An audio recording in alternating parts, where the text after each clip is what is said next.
Welcome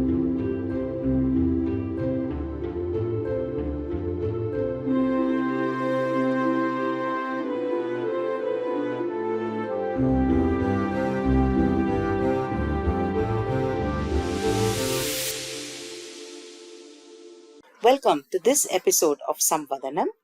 This is Mridula Anand in conversation with Dr. Dinesh Soni. Dinesh Soni has been facilitated with over 40 awards, and many of them important ones, such as the Paul Harris Fellow recognition by Rotary International, Rotary Hero Award by Rotary Australia, Maheshwari Achievers Award by Yuva Maheshwari, Young Achiever Award by Rotaract International District 3132, etc.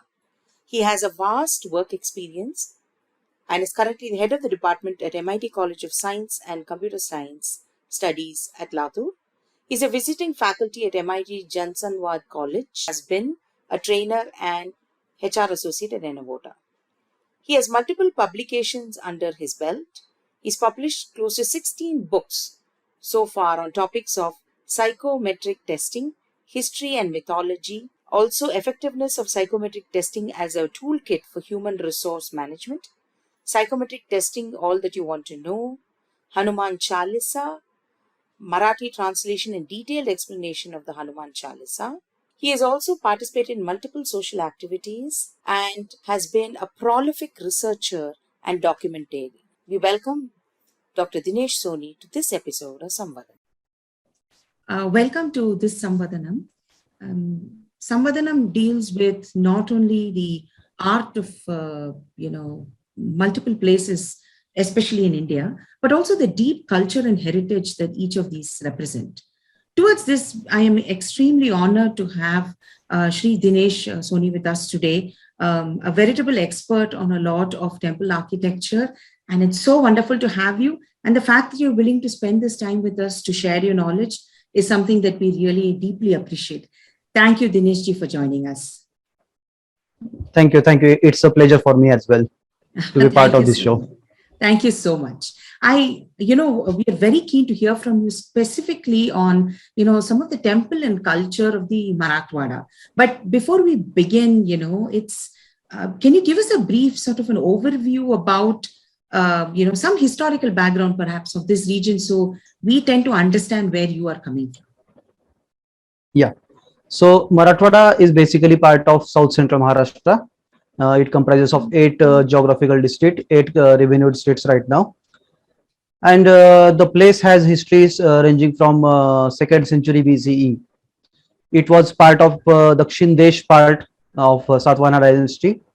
There are special mentions of places like Bhogavardhan, Pratishthan, Tagar, Devpalli. These are the places that are mentioned in Satvana write-ups. So we can say this part was associated with that dynasty as well. Pratishthan actually used to be capital of Dakshin Desh of Satvahanas. After Satvahanas, Vakataka are said to have ruled this area in 3rd century. But there are not many evidences that are found of Vakatakas in this area. I see. After Vakatakas, Rashtrakutas have ruled this area. Rashtrakutas ruled here from 3rd century to almost up to the 10th century. So for 700 years almost. So there were places like Latur, Kandhar, Pratishthan. Pratishthan is today called as Paithan. Then Verul, that is Ellora. These were all the important places in Rashtrakuta region. So Rashtrakutas ruled here from 3rd century to 10th century. From 10th to 12th century, this part was under Chalukyas.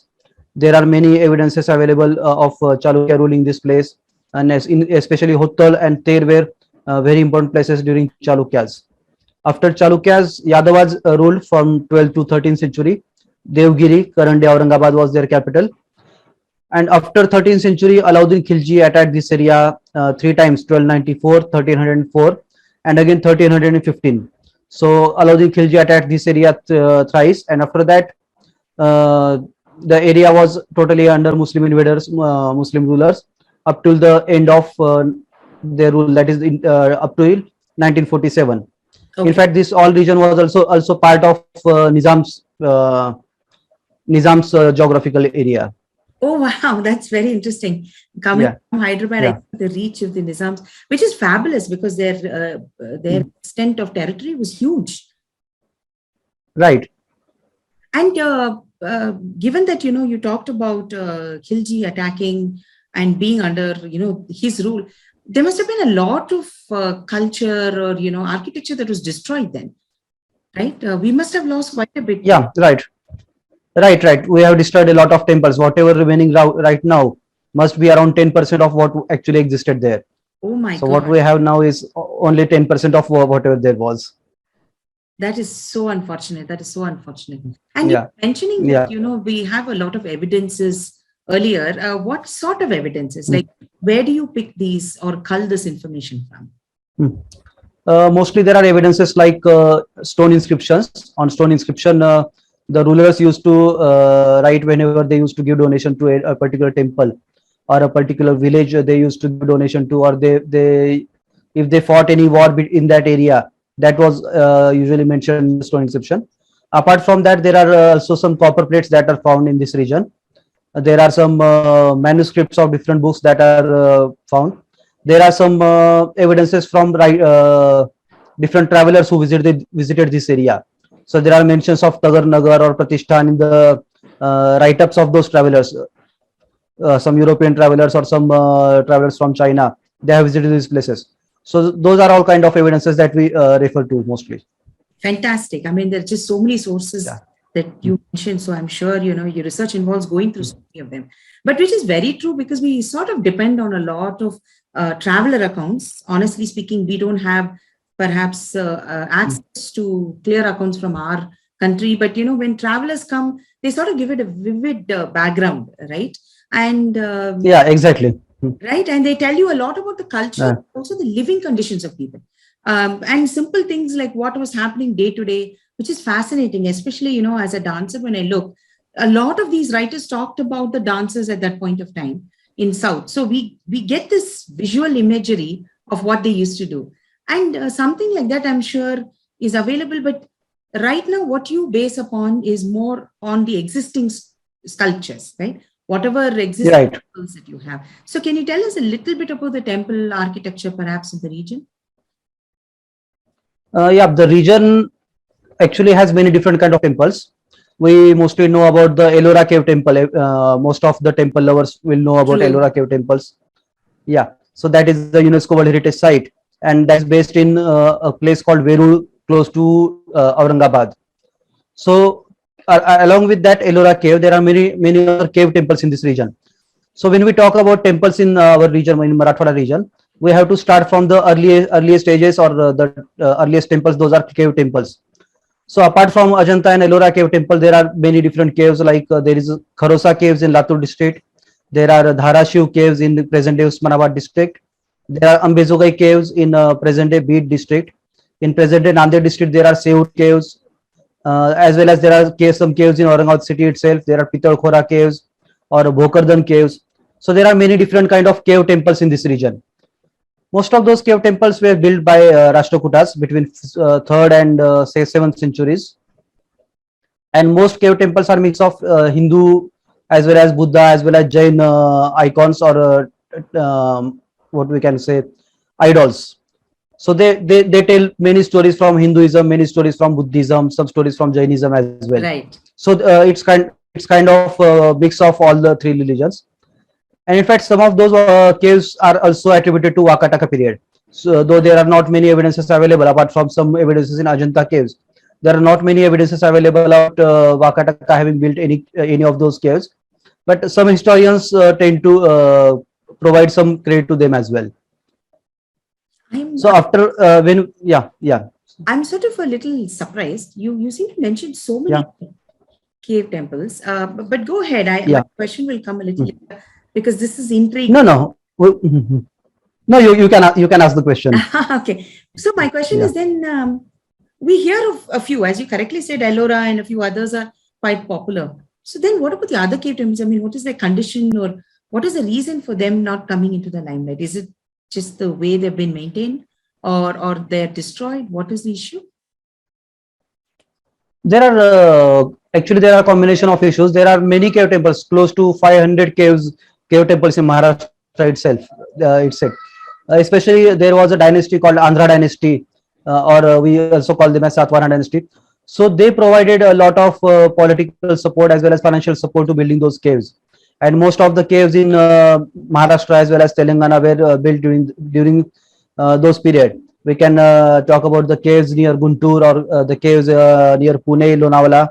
There are caves in Mumbai as well. There are caves in close to Raigad district, Okay. close to Raigad Fort. There are also many caves.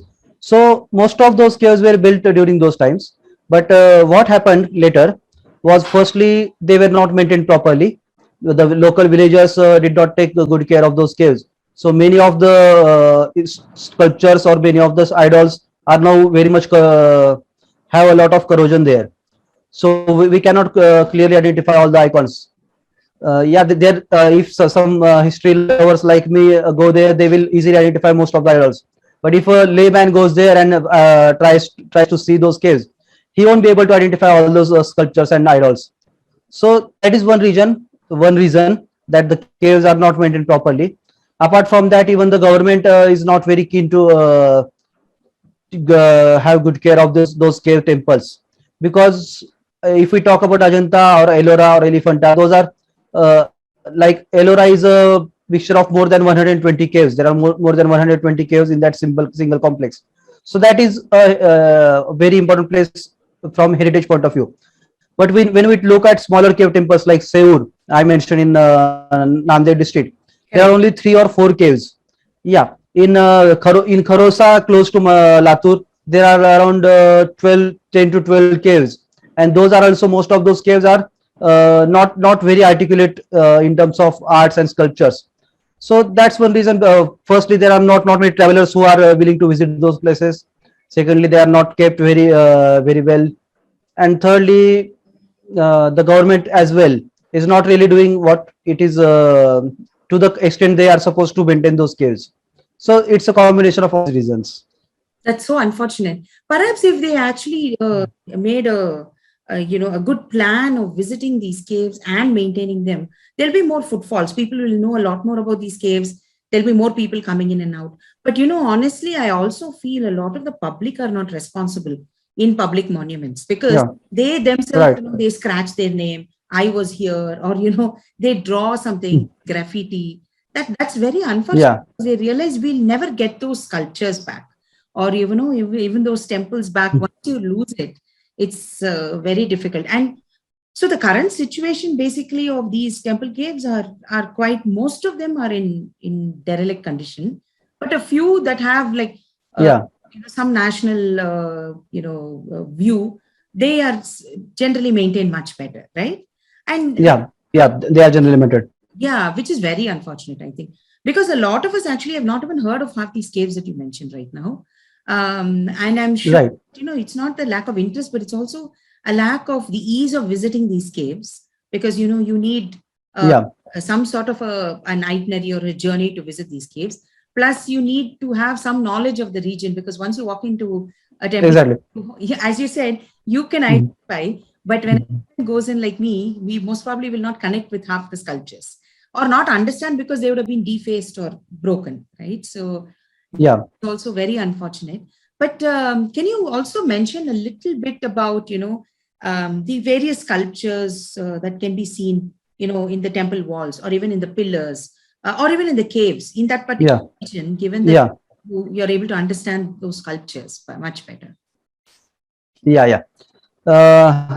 Actually, while I was talking about cave temples, I missed one point.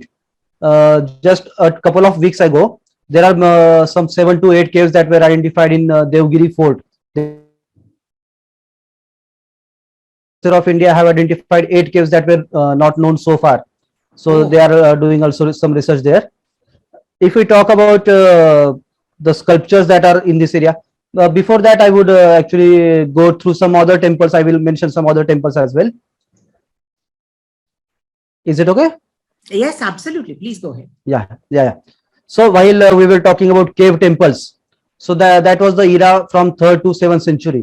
So if we now have to look at the temples that were built up after the 7th century. So I would first like to mention one place called Ter. It's a part of Usmanabad district. Not many people know about this place. In fact, not even the local people know about the temples or the heritage they have. So it's a very small village, close to on the banks of Terna river in Usmanabad, present day Usmanabad district.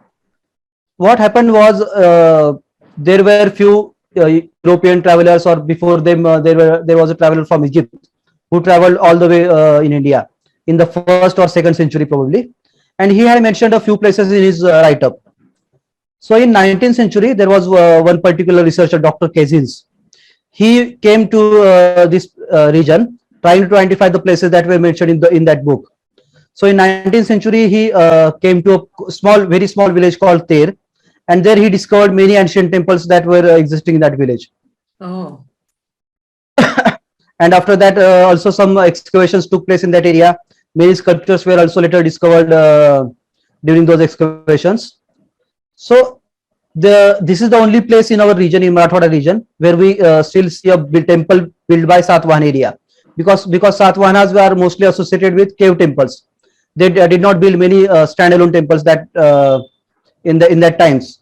But there is one particular temple called Trivikram temple that is present at this place. Trivikram temple is an upside temple, and that is only one of the only two temples that are still existing in India of this architecture. Another one being in Guntur district. There is one temple in Guntur district, and the other is in Ter. So there are only two upside temples, and this particular temple is also said to be the oldest standalone temple of Maharashtra, oh, oldest freestanding structure in Maharashtra. Yeah, but unfortunate thing is not even many local people know about this temple. Also, there is another temple, Uttareshwar temple, that is also from the same era, that is 5th to 6th century. And this temple has oldest wooden artwork in India. oh my God! And The first reference to, yeah, it still exists. Yeah, the wooden artwork. Yeah, the wooden artwork has been kept in the museum right now. It's not available in the temple, but it still exists. It has been still taken care of. And also, the world's oldest gold Ganesh idol has been found in excavation in Ter village itself. it's fantastic. So yeah, it's fantastic. And the very unfortunate thing is, not many people even who live in that particular village know about the heritage they have. The place is only 50 kilometers from my place, from my town, and even I did not know about this place until I started exploring temples. I did not know about this place. Yeah.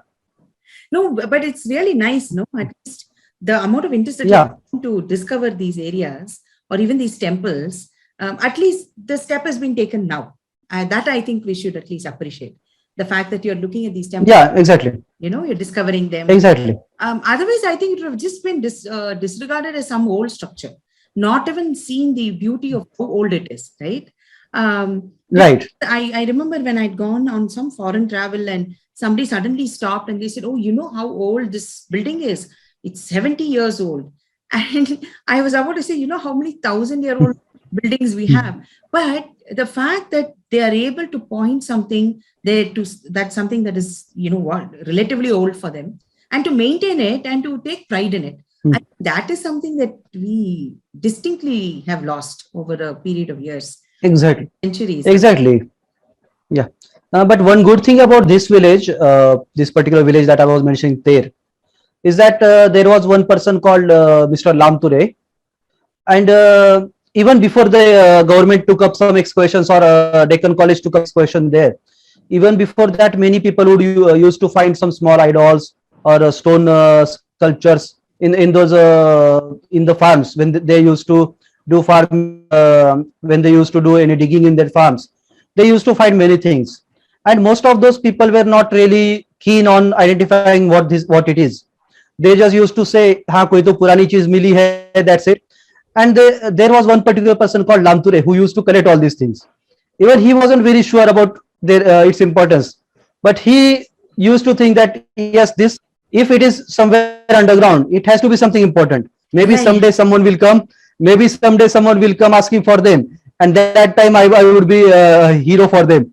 So he used to collect all those things. He kept all those things very safely. And when government started excavating that area, when researchers started to come there, he invited one of those researcher to his home, and he showed, see, I have all these things. I have all these things with me.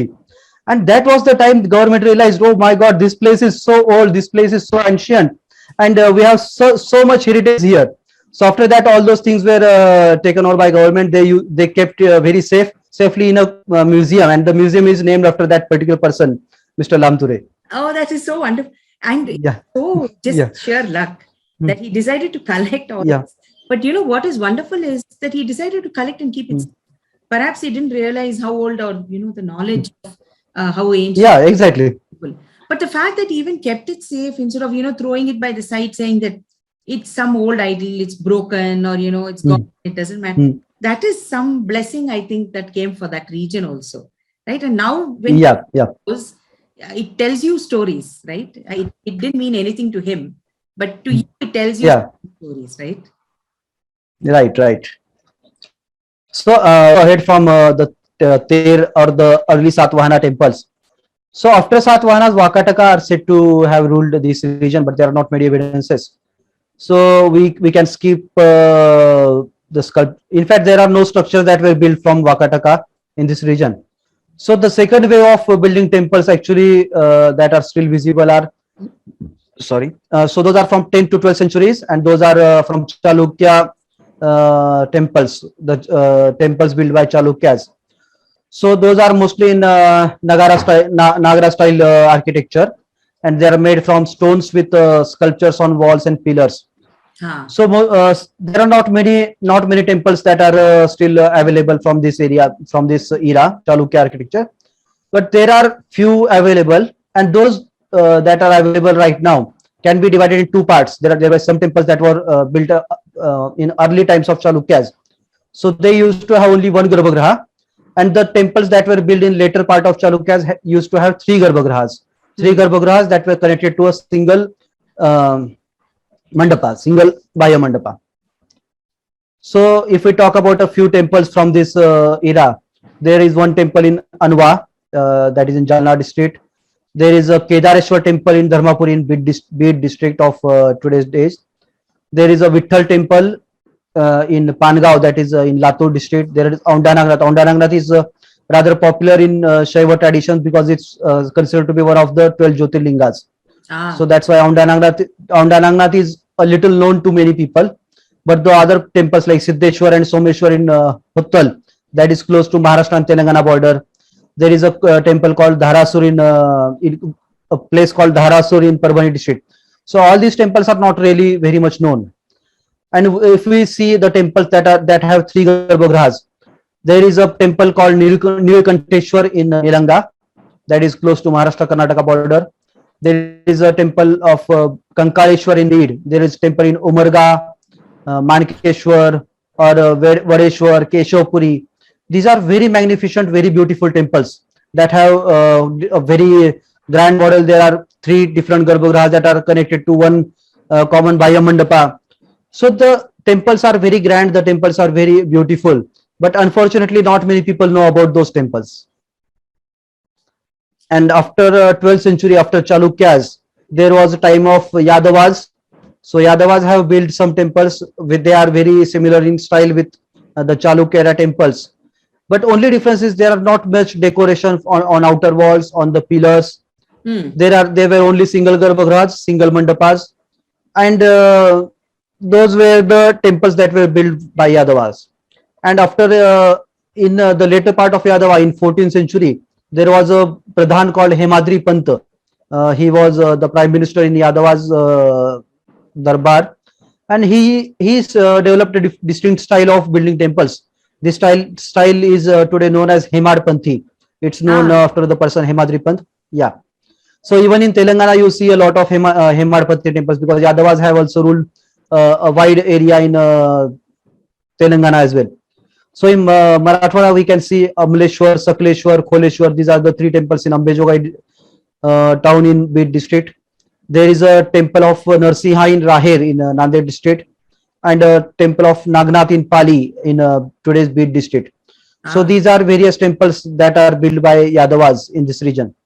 So on a broader scale, if we want to divide those temples, we can divide them as cave temples of that were built in Satvahana era. Then the early Chalukya temple with single Garbhagriha and single one or more mandapas. Then third part we can say later Chalukya temples that had 3 Garbhagrahas and Grand Bahya Mandapa. And then comes Yadava and Hemadpanthi temples. Those were with single Garbhagraha, single Mandapa, and not much of sculptures. Not much of stuff. So that's the wide, yeah. I mean, this makes it much clearer. But I just have a question. Is there any documentation, any reason why the Chalukyas, starting from 1 Garbhagraha, started to make it 3? Was it because they wanted to, was some particular reason that was mentioned, or do we know? Actually, there are not, there isn't any specific written material available for this reason. But what is commonly believed, there are 2 different theories. First theory is that when Chalukya started to build temples, and also there was a lot of political stability in this region. They had a friendship with all the kings that surrounded their region. So there was a lot of political stability. So probably they wanted to build something bigger than that they were already building. So maybe that is the one reason. The second reason that is said, there was some what we can say, we cannot say fight or quarrel, but there were some cold wars between Vaishnavas and Shaivas. Shaivas were those who used to worship Shiva, and Vaishnavas were those who used to worship Vishnu in different forms. So what Chalukya started to do, they in order to unite all these people together, in order to bring all of them together, they started to build temples that were dedicated to both Shiva as well as Vishnu. So most of those temples with 3 Garbhagrahas, they used to have different idols of Vishnu as well as Devi, that is Shakti, as well as Shiva. So Shiva, Shakta and Vaishnava, all of them were brought together. Not many of those idols are still available. Some of them were stolen, some of them were destroyed. But in a temple called Nilkanteshwar in Nilanga, it's in Latur district, close to my place. So there are different, there are idols of Gauri Maheshwar, that is Mahesh, that is Shiv, along with Gauri, they are sitting together, and there is one idol. And in the same temple, there is a very grand idol of Vishnu as well. So Vishnu idol is kept in 1 Garbhagraha, and Gauri and Gauri Shankar Mahesh idol is kept in Gauri Mahesh. Gauri Mahesh idol is kept in 2nd Garbhagraha, and in third Garbhagraha there is an idol of Mahishasura-Mardini. So there is one idol of Shakti, the Devi. So this could be a reason they wanted to bring together all these 3 pantha, all these 3 type of people. They wanted to bring all of them together. Right. So that could be a reason. Yeah. Very interesting, because just give me a second. Sure. Kai beta? Yeah. No, it's wonderful. And this is very interesting, because even the Yadava temples you mentioned are very simple, and without too much of designs on the pillars or motifs and stuff like that. So you see how they're I don't know, over a period of time you see such different structures, such different artistry depending on the time of the artistry that was available, right? And Yadavas were supposed to be simple clans as well, so perhaps the artistry was not that rich that they wanted to, or perhaps their kingdom itself was not that rich to promote this sort of a thing. So it's so interesting, because it's such a nice handholding of history, and if we just dig a little deeper, learn so much. The actual reason what many of us believe is that there was no political stability in Yadava times, because when Yadava started to rule, very soon there were a lot of invasions started to happen. In fact, Alauddin Khilji himself attacked the region thrice during Yadava region, and after third attempt he took over the control of this area. So the lack of political stability is considered to be the prime reason why the temples built during Yadavas were so low profile. In fact, many of the temples that were built during Yadava region were not also very much heighted. They used to be small structures, small in terms of height, so that they wouldn't be visible from long distances. Because the Muslim invaders used to destroy a lot of temples. Also, some of those temples didn't even have shikhar over their Garbhagraha. There used to be only a flat surface or a very small shikhar on those temples. Many of those temples have shikhars built during later times. This is fascinating. I mean, what a way to adapt to very difficult circumstances, right? But still maintain your culture and Right. heritage. That is so fascinating. It's really interesting to see that. And so you mentioned that, this person had found all these idols. He had kept it very safe. Thankfully for him, we got so much of the rich culture that was available, but they had kept it in a museum named after him. What about some of the, other museums in that region? Do they also have these wonderful artifacts? Were they able to also maintain them? Is there some places where people can actually go visit and say, Yeah. God, this is such a rich culture that we have missed out on? There are a couple of museums in Aurangabad. Aurangabad is supposed to be a tourism capital of Maharashtra. There are many interesting places in that region, like Ajanta Ellora caves. Those are UNESCO World Heritage Site. Even Bibi Ka Maqbara and some other places as well. So in Aurangabad, Archaeological Survey of India maintains some very good museums. Apart from Aurangabad, there is one museum in Ter, a small village that I earlier mentioned. So apart from Ter and Aurangabad, I don't think there are many museums available in that region. Actually, when I started to visit those temples and explore the area, I have come across more than 150 to 200 artifacts that are just laying openly in the rain and around the temple. There are many such idols that are just lying around the temple. In fact, there is a very beautiful temple, Dharmapuri, in a small village called Dharmapuri. And when I visited there, I saw a very beautiful Narsimha idol that was just laying on the ground. And it was, I mean, I don't know how to say it. It was so neglected, so neglected. It was lying there on the ground, and just around 150 to 100 meters from there, people used to go there for toilet. That was a place where people go for toilet in the morning. So it was in such a neglected stage, and the idol is very beautiful. I even had a temptation to just pick up the idol and bring it to my home and keep it with me, but I thought it won't be ethical on my part. So what I did, I contacted Archaeological Survey of India along with photographs of that temple and how the idols were lying around. And after that, Maharashtra government allotted some fund. The temple has been renovated, and now the temple is in very good shape. All the idols have been placed respectfully in the temple. But that's just one temple. If we talk other temples, the idols are still lying around. There are hundreds of small temples where if we started to collect, there would be more than 1,000 different idols that will be available. And yes, some of those idols you earlier asked a question about various sculptures that are found in this region, and I'm able to answer that. So there are various Vishnu idols from Vishnu Avatar. There are Narsimha Avatar. There are idols. There are idols of Rama, Krishna, as well as Matsya, Kurma Avatar, Varaha Avatar. All those idols are available. There are many Gauri Mahesh statues that are lying in different regions of this area. There are Yakshi idols, even Shalabhanjikas, Apsaras, Patralikikas. Even those idols, those sculptures can be seen on different temples as well as lying around. There's most of the temples have Saptamatrikas as well as Ganesh statue, Brahma statue, or a statue of Virabhadra. There are many stories of Ramayana, Mahabharata, Purana that are mentioned on the walls and the temples, temple pillars as well. There are some Surya idols as well, Surya Murtis. Those are found in various temples.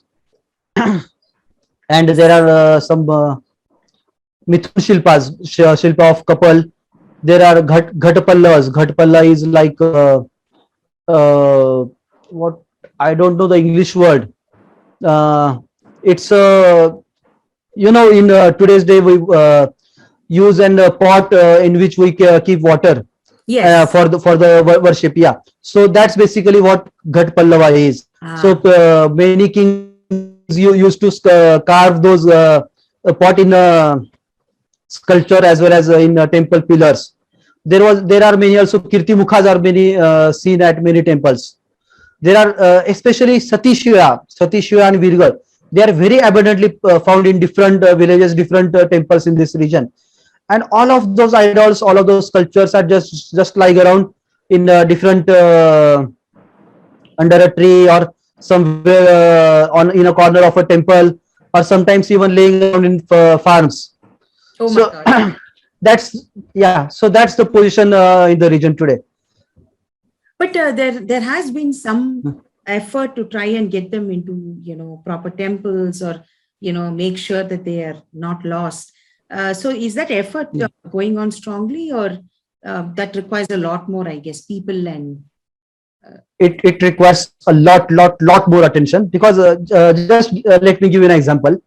There's a small place, a small village called Bhada. It's close to my place, Latur.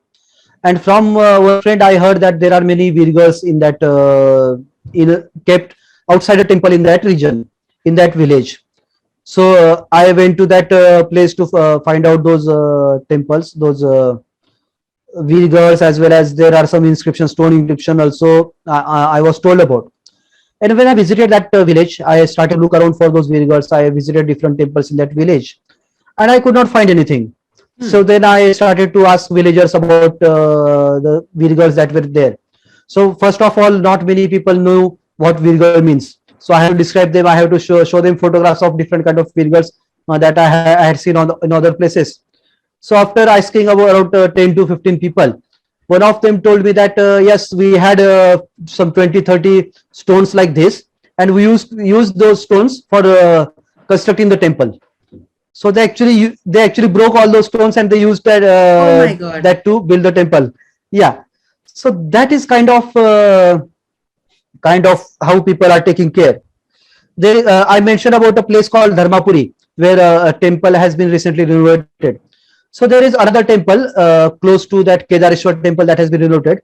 There is another temple that is locally known as Malla Siddheshwara temple, or Maradshid as they are locally called. So I used to visit that temple when I was a young child, around 7 to 8 years old. I used to go there because my maternal grandfather's place was close by to that place. So I used to visit that temple, but that time I wasn't very much interested in those temple architecture or temple history or anything. So when I started to grow interest in those temple architectures and all, I started to visit all those places that I had earlier visited. So when I visited that temple, Marad Siddheshwar temple, I also asked my mom to join me. And when my mom joined me there, and when she visited that temple, she looked around the temple, and she first thing that she said, there used to be 5 or 6 very beautiful idols around this at these places. So those idols are missing now. So when my mom was some 20-30 years old, so that means around 30 years ago, there used to be a lot of idols that were kept there, but today they are not anywhere to be seen. So maybe they have been stolen. Someone must have smuggled them outside the country, or maybe they are in private collection of some person. We don't know. So there are many such examples. For all you know, they could have been completely Yeah. broken down and thrown somewhere else, or used for something else wrongly also. Unfortunately, Yeah. that's something that we have to, look out for these days. Exactly. So when we talk about how people are taking care of those monuments, it's in pathetic shape. People are not really very keen in taking good care of these places. In fact, to cite another example, there is a taluka place called Ambejogai. It has been very rich in terms of cultural heritage. They have a lot of ancient temples, cave temples. There used to be some poets in that region in 12th or 13th century. So culturally, they are very much rich and diverse. So there is one place called Sakaleshwar temple. There is a very small temple and broken down temple in that village, in that town rather, not village. So recently, someone was trying to dig that area for cleaning up the temple, and while cleaning, he came across a stone idol, a small stone idol in that region. So immediately he informed their village town heads, or other political leaders Correct. were informed, and they immediately brought some JCB machines, and they started to dig around all the area around that temple. So they started to dig it with JCB machines. So after 2 or 3 days, some local journalists got to know about that whatever was happening. They clicked some photos and then published a news in local newspapers. And after that, Archaeological Survey of India got to know, they immediately stopped the work. And this, what the Archaeological Survey of India officer said, if they would have continued this work for 2 or 3 more days, the whole structure would have collapsed. The Oh existing my God. structure as well would have collapsed, because the vibrations that the JCB machine does, and the way the base of the temple would have been broken, so the whole structure would have collapsed. So now ASI has taken up the job of excavation there, and they have so far found around 20 to 25 idols there. They have found basement of the old temple that existed there. So as the excavation progresses, we are hopeful that we'll find many things there. Oh my God. And it's just, I don't think the village meant any harm, but look at the fact that Yeah, you don't know how to preserve something, you might actually harm it more than you help it. So it's exactly. important to reach out to the people who actually know how to do these things, right? Right, right. And it's very interesting. You've mentioned so many beautiful examples, so many temples, so many structures that should be visited but are not. But I don't understand, or most of us don't. What are the modes of transport then to actually go? How do we visit these places? Is there some sort of a Yeah. structure in it? The first thing is that we should do as a history lovers. We should create a listing, probably a list of places that could be visited. And if we talk about the modes of transport, the area is well connected to by train through all parts of country. There are trains running through to Nanded, to Latur, to Aurangabad, or even Solapur is a prime junction on Mumbai Chennai Mumbai Hyderabad railway line. So Solapur is also close by to these all these places. So there are many modes of transport in terms of railway. There are railway abilities from all different parts of countries. So that is one thing. Secondly, when you want to visit all those places, local area, once you get down from train, so there are buses going to all these places. You can also rent a cab or hire a car in the region, and they can take you to these places. But one unfortunate thing is that not many people are well aware of those heritage sites. Not many car drivers might be aware of those parts. So firstly, you need to have concise data about which places you want to visit, the route for that. And of course, I am always here for help. I can also provide my contact number in the description, and anyone can contact me if you want to visit the area. And there are many history lovers who are now doing research in all parts of the region. There are some history lovers in Nanded, some in Latur, some in Ter. There are many in Aurangabad. So they all of us will be very happy, very eager to help out whoever wants to visit this area. So that's one thing. In fact, there were Absolutely. some articles also published. Yeah. One historian, Saili Palande, she visited most of those temples, and she published some Marathi articles in newspaper called Lokmat. So I will request her to share links of all those articles. So that could provide a lot of idea to those who want to visit the area. Absolutely. And it's very kind of you to actually, offer your help, because unless we have people who will be able to show us where to go or tell us the importance of what we are seeing, a lot of it will be lost on common people. So it's really important that, learned people, historians, interested people like you who have a knowledge of all of whatever places that are, very, very important for from a historical perspective, and also from a perspective of being interested in just knowing the art and culture and heritage of any region. I think that's a wonderful offer that you've made. And it's been amazing because this travel has sort of opened our eyes to say, oh my God, look at so many things that are available. So many things that we have lost. I think that's an important point that you keep bringing up again and again, that we have lost a lot of things because we have not been careful enough or we have not been aware enough. And I think, kudos to a lot of people like you who are working in this field. And I just hope that there is a lot more wealth and treasure that you're able to preserve, so that people, common people, are able to come and see what they've actually missed. So I cannot thank you enough. It's been so wonderful. And not only that, it's been so generous of you to sit and share all this information and say that, I will be there to help as well. So I don't think that we can thank you enough, but I really thank you so much, Dinesh ji. It was such a pleasure. It has been a pleasure for me as well to share my knowledge and my information with you as well as all of your visitors. In fact, I also went through your channel. I saw earlier interviews that you have taken, and it's a wonderful channel. I will also request all those who are watching this video to subscribe to channel and keep yourself updated with the videos that are coming up.